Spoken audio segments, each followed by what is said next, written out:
السلام علیکم دوستو صرف عمران خان کو ایکسپوز کرنے کے لیے پورا سسٹم ایکسپوز ہو رہا ہے۔ عمران خان کو یہودی ایجنٹ کہنے والے خود یہودی ایجنٹ نکل رہے ہیں، عمران خان کو اسرائیلی ایجنٹ کہنے والے خود سب سے بڑے اسرائیلی ایجنٹ ثابت ہو رہے ہیں۔ نہ صرف اس میں ہمارے لوگ ایکسپوز ہو رہے ہیں بلکہ پوری دنیا کے اسلامی ممالک بھی ایکسپوز ہو رہے ہیں کہ وہ بظاہر آزاد ممالک ہیں لیکن وہ سب سے بڑے غلام ہیں، اور وہ بھی یہودیوں کے، اسرائیلیوں کے غلام ہیں۔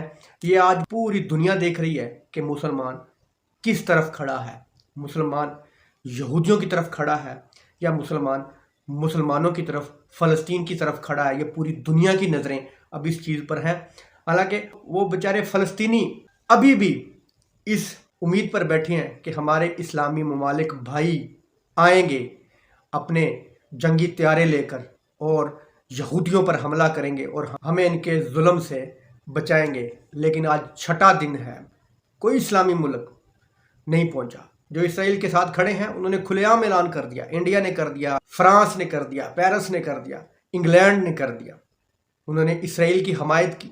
لیکن ہمارے کسی ایک ملک نے کھل کر کوئی مخالفت نہیں کی یہودیوں کی، کسی نے فلسطین کے ساتھ کھڑے ہونے کا کوئی اعلان نہیں کیا۔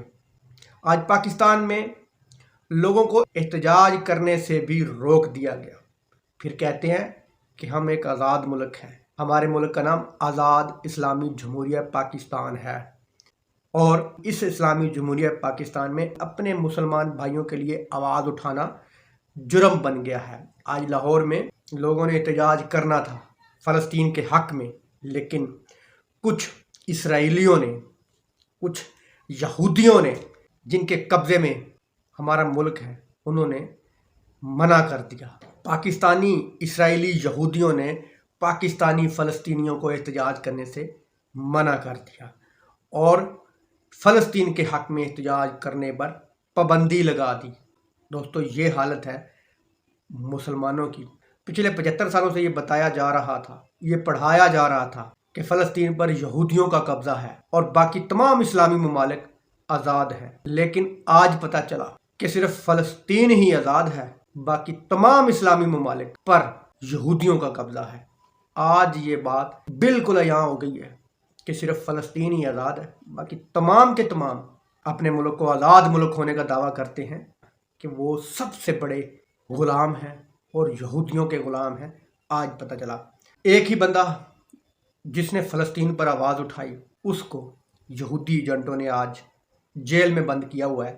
صرف کس لیے اس کی حکومت ختم کی، کس لیے رجیم چینج آپریشن کروایا؟ صرف آج کے دن کے لیے، فلسطین پر حملے کے لیے رجیم چینج آپریشن پاکستان میں ہوا۔